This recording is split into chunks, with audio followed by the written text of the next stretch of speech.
अस्सलाम वालेकुम everyone, I hope everyone is doing good. मैं अभी आई हुई हूँ अरजान की पेटीएम अटेंड करने। उसकी मीटिंग थी आज और आपको मैं दिखाती हूँ। आज यहाँ पे कॉन्सर्ट भी है। इफ़ यू कैन सी, ये मेरे पीछे बैनर लगा हुआ है और शाम को उसने ये कॉन्सर्ट भी अटेंड करना है। अभी अनाया को भूख लगी थी तो मैं उसको पिज़्ज़ा दिलवाने जा रही हूँ। हालांकि अभी अभी नाश्ता करके आई है घर से, but still she is feeling Hungary, craving है, बेसिकली हंगरी नहीं है। सो यंगस्टर्स का आज कॉन्सर्ट है और उसके अलावा मैं अभी मीटिंग अटेंड करूँगी। मीटिंग अटेंड करके let's see what we have more in this video. Video पे फर्दर मूव होने से पहले do subscribe to my channel. मिलते हैं नेक्स्ट आगे वीडियो में क्या होता है, let's see. So here we are to buy pizza. देखते हैं किसका स्टॉल लगा हुआ है। I don't want to have anything Anaya. Here it is, New Yorker pizza का स्टॉल लगा हुआ है। Want to have? You can have it.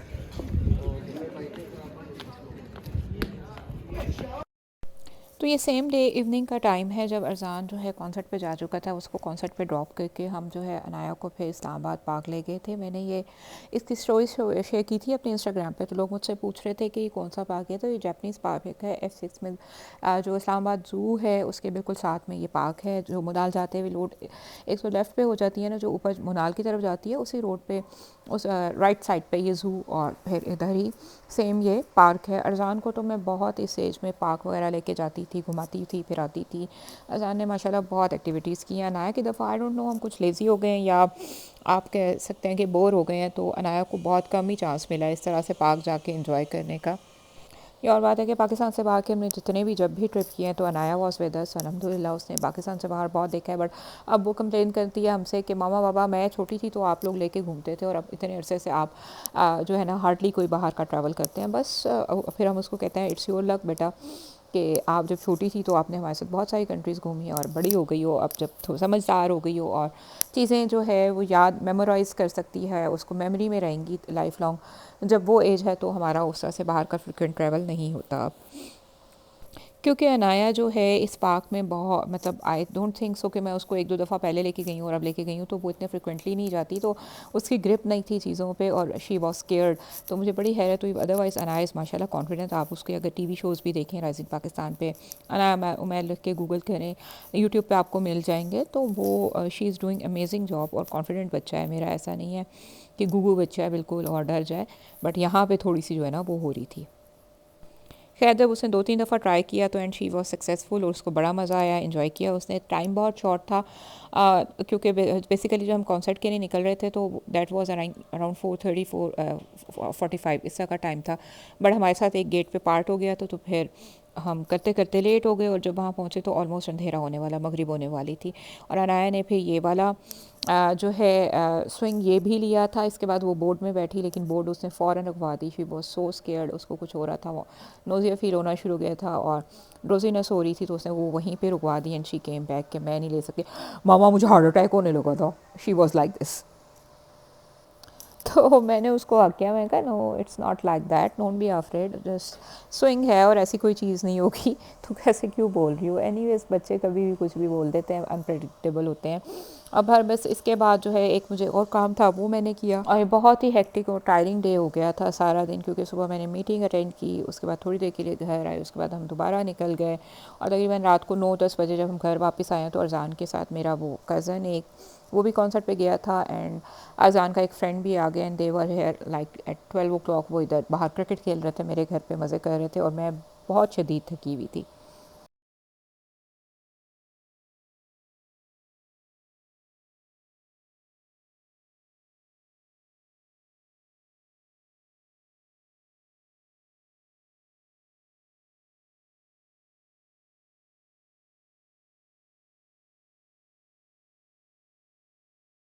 तो अभी जो आप ये नेक्स्ट स्टेप्स देख रहे हैं ये सेम डे रात के अजान के स्कूल के कॉन्सर्ट के हैं, क्योंकि मैंने अजान को कहा था कुछ जो है ना मेरे व्यूअर्स के लिए तुमने रिकॉर्ड करके लाना है, तो वो ये क्लिप्स थोड़े से रिकॉर्ड करके लाया था अपने कॉन्सर्ट के, जो कि उसके स्कूल में हुआ है यंग ट्रेनर्स का।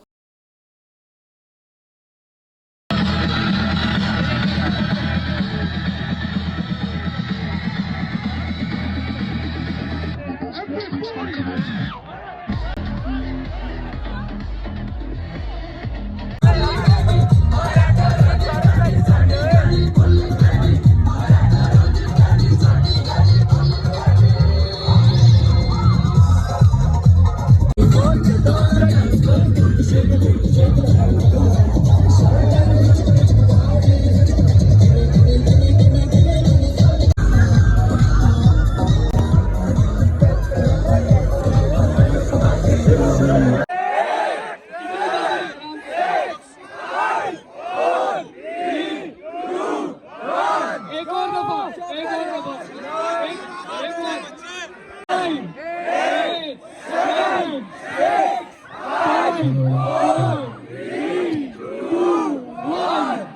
and gentlemen, the youngsters.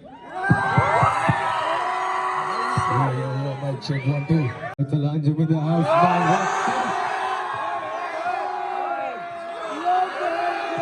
Thank you so much for that. Make some noise for yourself.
तो ये था यंग रनर्स का कॉन्सर्ट जो कि स्कूल में अरजान के हुआ था, और कुछ क्लिप्स मैंने आपसे भी शेयर की हैं अपनी यूट्यूब फैमिली के से जो अरजान रिकॉर्ड करके लेके आया था। मुझे सिर्फ ये एक डर है ये वीडियो डालते हुए कि कहीं इसमें कॉपीराइट क्लेम ना आ जाए, और फिर मुझे सारी वीडियो जो है ना वो सारा पार्ट म्यूट करना पड़ेगा और सारी दोबारा से एडिट करनी पड़ेगी। आना नहीं चाहिए। बेसिकली ये लाइव कॉन्सर्ट था और पीछे इतना बैकग्राउंड में नॉइस है इसमें, और जो पड़े हुए ऑलरेडी आई थिंक यूट्यूब पे वीडियो सॉन्ग्स उसमें डिफरेंस होगा, अदरवाइज़ मुझे वो फिर म्यूट करना पड़ेगा और आपको ऐसे ही बर्दाश्त करना पड़ेगा।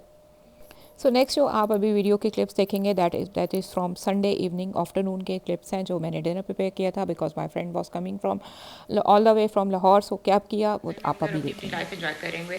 अभी इस वक्त हूँ मैं किचन में, और मैं किचन में बना रही हूँ आज कोई स्पेशल डिनर, जिसमें मैंने बनाया है हलीम कढ़ाई कबाब, क्योंकि मेरी बहुत ही अच्छी फ्रेंड आ रही है लाहौर से, gonna stay at my place for 2-3 days. और डिनर मेरा ऑलमोस्ट जो है इधर प्रिपेयर हो चुका है। इधर मैंने हलीम बनाया है, कढ़ाई कबाब बनाए हैं, मीठे में गाजर का हलवा है, और बाकी 4-5 दिनों में हमने क्या करना है, क्या क्या कुछ हम करेंगे, I am gonna share with you guys क्या जो भी होगा। And here is Anaya, what you are doing here? I am going to make ramen noodles, got chopsticks and egg. Egg. Egg. Ramen noodles. Egg. So let's move towards the video को start करते हैं। आपको मैं recipe सिखाऊंगी, जो मैंने recipes बनाई हैं वो शेयर करूंगी। उसके अलावा what we are going to do other than dinner tonight, गपशप करेंगे, मज़े करेंगे, पार्टी करेंगे। तो मेरे चैनल को सब्सक्राइब कीजिएगा, वीडियो को लाइक कीजिएगा, बेल आइकन ज़रूर हिट कीजिएगा। चलिए मैं आपको सिखाती हूँ अभी कढ़ाई कबाब की रेसिपी, और साथ में यहाँ पे मैं फ़र्स्ट डिश पे है वो हलीम बनाने लगी हूँ। हलीम बेसिकली मैंने अपने घर के स्पाइसेस से और घर के जो नॉर्मल तरीके से मैं हलीम बनाती हूँ अपना तरीके से वो बनाना था, बट मेरे पास टाइम बहुत शॉर्ट था। इस दिन भी ये हुआ कि मुझे एक तो संडे था, थोड़ा लेट उठी, एक दिन पहले की थकन बहुत हुई थी, और फिर इस सेम डे मुझे एक और फ्रेंड की मदर की बरसी थी, मुझे उधर भी जाना था। तो ये 2-3 काम थे same day. So I thought कि मैं फटाफट अभी ये काम करती हूँ, शान का पैकेट का मसाला यूज़ करती हूँ और हलीम बना लेती हूँ। और इस रेसिपी में भी मैंने बिल्कुल क्विक वाला तरीका अपनाया, अदरवाइज़ मैं दालें इस रेसिपी में भी अलग गलाती हूँ। उनको अच्छी तरह जब लैस बन जाता है, दालें गल जाती हैं, लो हीट पे रख के मैं उनको पकाती हूँ। मैं कुकर में नहीं बनाती हलीम, बट अभी मुझे जल्दी थी तो मैंने ये तरीका लगाया। मैंने गोश्त लिया है, बड़ा गोश्त लिया है तकरीबन 1 किलो के करीब। उसको जो है उसमें अच्छी तरह पहले मैंने लहसुन अदरक का पेस्ट डाल के थोड़े से ऑयल में उसको भुनाई कर लिया, और उसके बाद जो पैकेट का मसाला था वो तमाम का तमाम स्पाइसेस वाला जो पैकेट था शान का वो ऐड करी और अच्छी तरह भुनाई करूँगी। आप जितना भी अच्छा ये जो यंग लड़कियां कुकिंग की तरफ आ रही हैं नई नई, उनके लिए टिप है कि जब भी आप कोई भी खाना बनाएं, जितनी अच्छी उसमें भुनाई होगी, जितना अच्छा उसका जो है मसालों का फ्लेवर रच बस जाएगा, उतना अच्छा उसका फ्लेवर निकल के आता है। सो जो फर्स्ट स्टेप होता है किसी भी खाने को बनाते हुए वो होती है उसकी भुनाई। तो आपने भुनाई बहुत अच्छे तरीके से प्रॉपर तरीके से करनी है। जब ऑयल छोड़ देता है खाना तो इट्स मीन कि आपकी भुनाई होगी और खुशबू आने लगती है, आपका अरोमा जो खाने का है वो चेंज हो जाता है और बहुत ही अच्छी खुशबू आती है जब आप भुनाई करते हैं। तो इस तरह से मैंने तमाम गोश्त को लहसुन अदरक का पेस्ट और मसालों के साथ पीस लिया है, और वो भून लिया है। भुनाई करने के बाद जो दालें थी उनको मैंने अच्छी तरह वॉश कर लिया था, वो दालें डालूँगी और पानी ऐड करूँगी इसमें तकरीबन 3 से 4 कप, और इसको मैं प्रेशर लगा के तकरीबन 30 टू 40 मिनट्स मैंने कुक किया था। और उसके बाद इसको निकाल के मैंने फटाफट से ब्लेंडर में ब्लेंड कर लिया था, क्योंकि मुझे जल्दी थी खाना रेडी करने की। ब्लेंडर में ब्लेंड करने के बाद इसको मैंने बिल्कुल हल्की हीट पे जो है ना फिर पकने के लिए रख दिया था 2-3 घंटे के लिए, और बिलीव में ये बहुत ही मज़े का कोई हलीम बना था। बट नॉर्मली जो ऐसी ट्रेडिशनल डिशेस मैं कोई भी बना रही होती हूँ, निहारी हो, हलीम हो, पाए हो, मैं प्रेफर करती हूँ कि मैं देगची में लो हीट पे उनको पकने दूँ। जो उनका फ्लेवर लो हीट पे पक पक के निकलता है ना खानों का, वो कुछ और ही नेक्स्ट लेवल का फ्लेवर होता है। अभी भी बहुत अच्छा बना था, नो डाउट इसमें कि इस तरह से भी अच्छा बनता है, बट आप लो हीट पे मिट्टी की हांडी में या उस तरह से बना के देखें, उसका फ्लेवर ही डिफरेंट होता है टोटली। तो नेक्स्ट रेसिपी यहाँ जो मैं बनाने लगी हूँ दैट इज़ कढ़ाई कबाब। कढ़ाई कबाब बनाने के लिए यहाँ पे मैंने ऑयल लिया है, साथ में बटर लिया है थोड़ा सा। इसको हल्का सा गर्म करूँगी, जैसे ही गर्म होगा ये हल्का सा, मैंने जूलियन कट, यहाँ पे मेरे पास अदरक रखी हुई थी तकरीबन 1 इंच का टुकड़ा, उसको मैंने जूलियन कट काट लिया था, और अच्छी तरह इसको हल्का सा सौते करूँगी कि हल्की हल्की भीनी भीनी जो है वो उसकी अदरक की खुशबू आने लगे। उसके बाद इसमें मैं टमाटो पेस्ट ऐड करूँगी।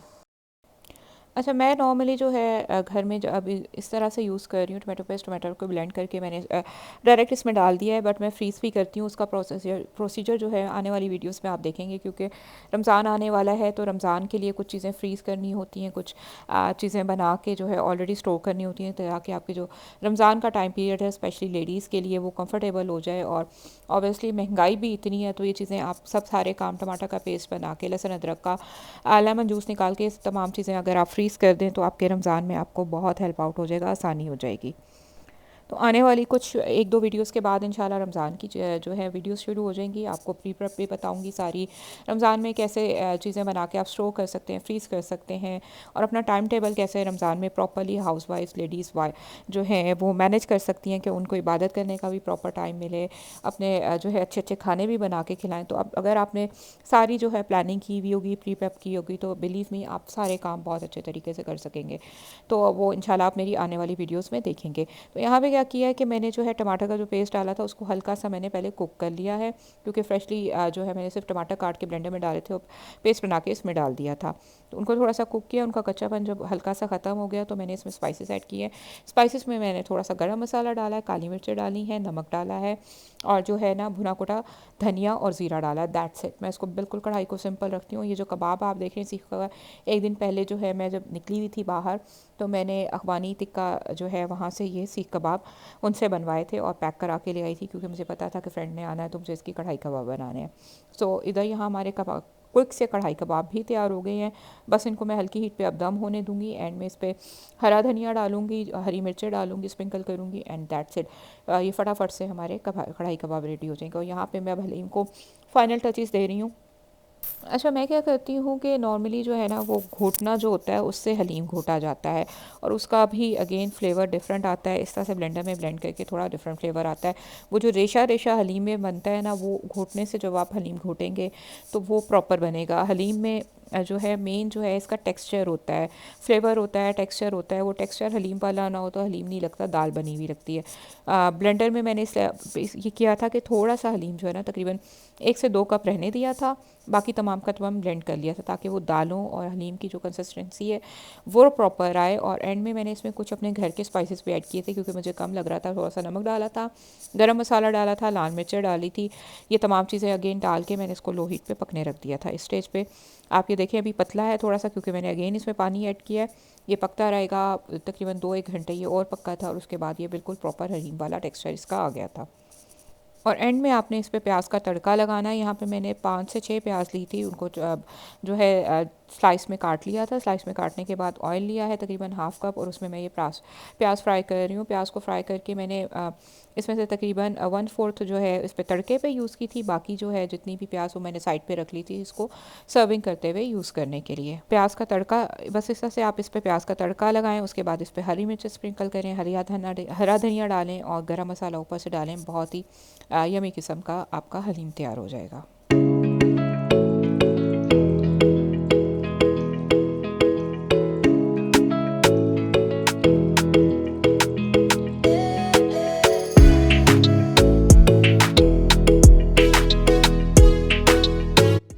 तो ये है मेरे टेबल की फ़ाइनल लुक हलीम के जो लवाज़मात होते हैं वो रखे हैं। गाजर का हलवा है, साथ में कढ़ाई कबाब है, हलीम है, ये तमाम चीज़ें थी और हमने बहुत ही मज़े का डिनर एंजॉय किया। यहाँ पे आज की ये मैं वीडियो एंड करती हूँ।